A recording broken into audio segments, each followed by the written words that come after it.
no callarlos.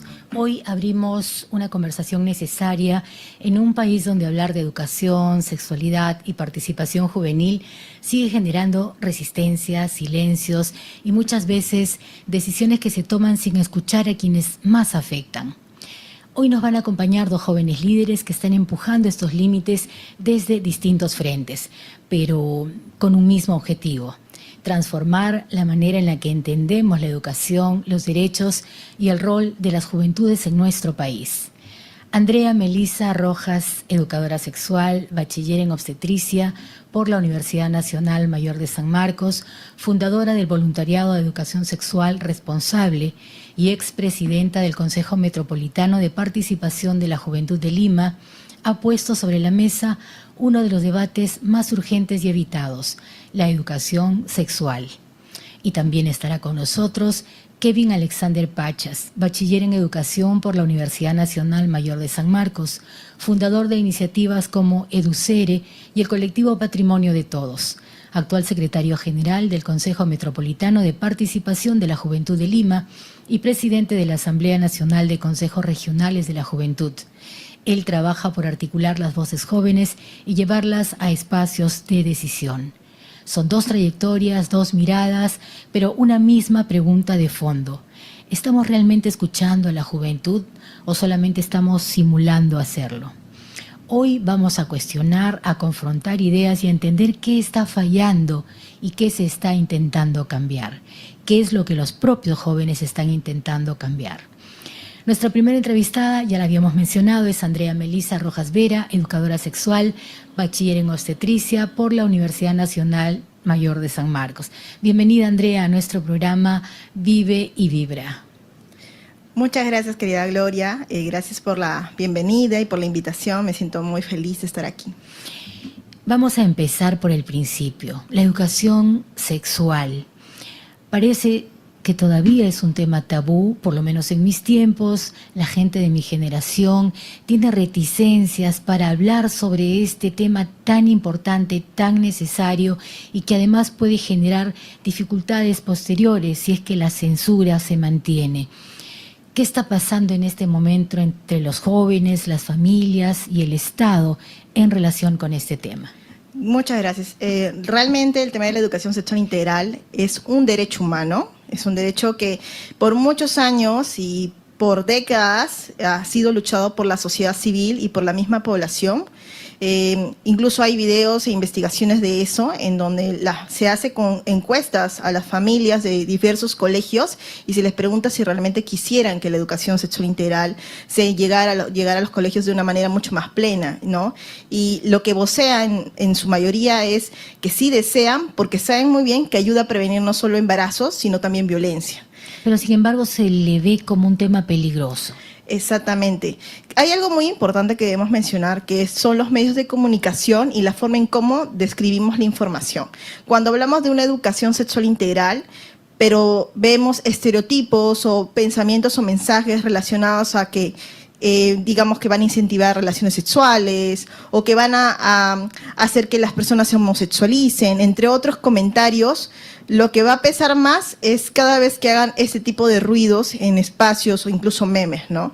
Entonces, la desinformación cala en las personas cuando no buscamos la evidencia científica. ¿Qué es más peligroso, la desinformación o el silencio?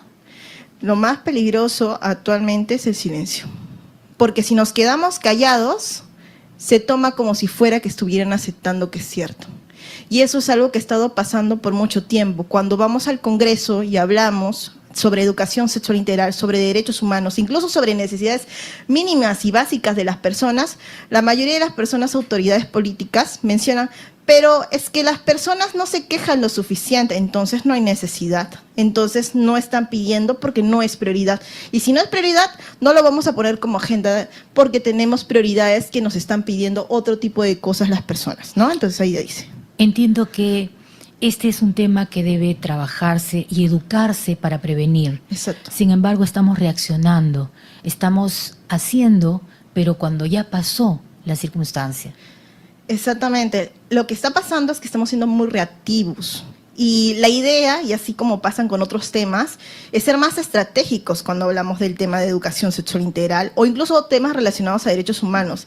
Es empezar a trabajar desde las bases, ya desde un tema promocional, ya no solo preventivo, ¿no? Sentarnos y hablar por qué es importante trabajarlo y articular con las entidades que son los líderes también de los mismos espacios comunales, ¿no? Creo que es lo principal que debemos empezar a trabajar desde las redes para luego ellos mismos levanten sus voces y sus necesidades, porque hay miedo, hay necesidades, hay preguntas, pero como a veces no sabes que la otra persona a tu lado también tiene las mismas consultas, los mismos miedos, uno se queda callado y queda en silencio. La idea sería empoderar a nuestra población para que esta población pueda hablar y llegar a la agenda. Y he conocido muchas poblaciones que debido a su organización han logrado cosas maravillosas en sus distritos, y relacionado a temas de violencia y educación sexual integral también. La desinformación, el miedo, los mitos generan una serie de circunstancias que hacen que las personas no quieran abrirse, que no quieran enterarse y que al mismo tiempo van trasladando a las siguientes generaciones. ¿Cuáles son aquellos que tú has ido descubriendo a lo largo de tu experiencia? Creo que algo que sí me llamó bastante la atención fue cuando yo estuve en el Consejo Metropolitano y dentro de mi agenda trabajar el tema de los derechos humanos es algo básico.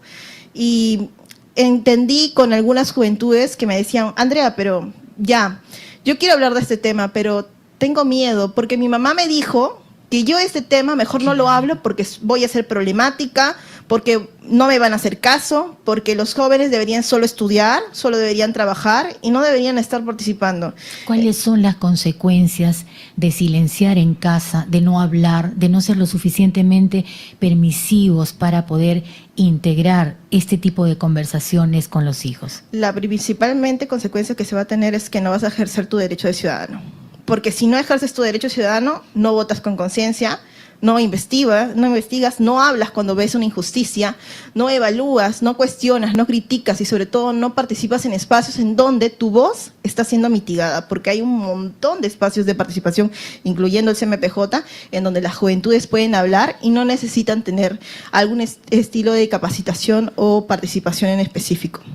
¿A dónde deben acudir aquellos jóvenes que sienten, que piensan que sus padres están evitando hablar de ese tema tan importante, que no les informan respecto a todo el panorama tan amplio que implica la sexualidad?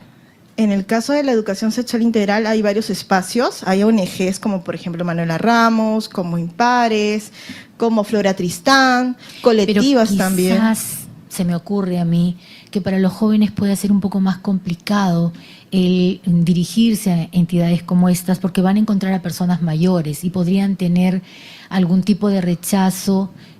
Obviamente no tendría por qué ser así, pero es más práctico el hablar entre pares, entre jóvenes, entre amigos, entre aquellos que podrían tener su mismo lenguaje.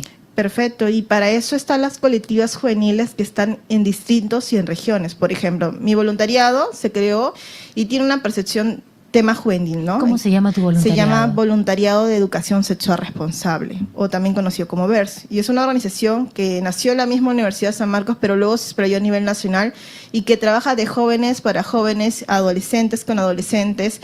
Y se trabaja de pares porque reconocemos que pues la información, si bien en la generación es mucho más importante porque lo trabajamos con el mismo lenguaje, con las necesidades que se tienen y con personas que ya están bien capacitadas, ¿no?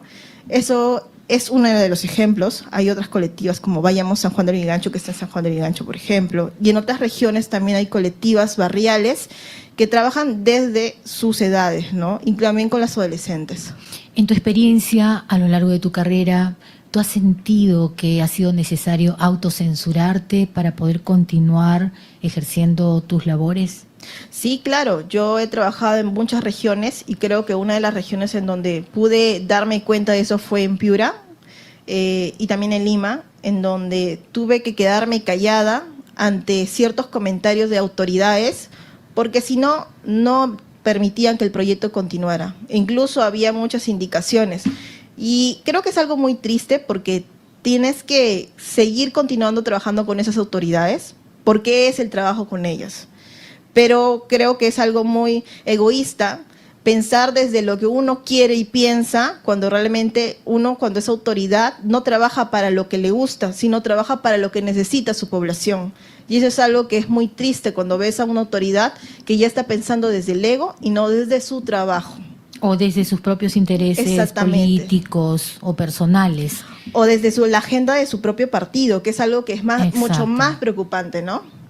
Si tú pudieras eliminar una sola idea peligrosa sobre la sexualidad, en la sociedad peruana, ¿cuál sería? Bueno, creo que hay un montón, pero una de ellas sería que la educación sexual integral genera daños a las adolescencias, juventudes y adultos. Creo que esa es una frase muy peligrosa porque siempre la asemejan a muchas cosas. No, esto te va a hacer daño, no lo aprendas. Cuando realmente la educación sexual integral libera y te da este poder de decidir qué es lo bueno y qué es lo malo. Hablar de educación sexual no debería ser un acto de valentía, pero en contextos como el nuestro lo es. Y lo mismo ocurre con la participación juvenil. Abrirse espacio en estructuras que históricamente no han escuchado a los jóvenes también es una forma de resistencia. Hoy, Andrea Melissa Rojas Vera nos deja algo claro.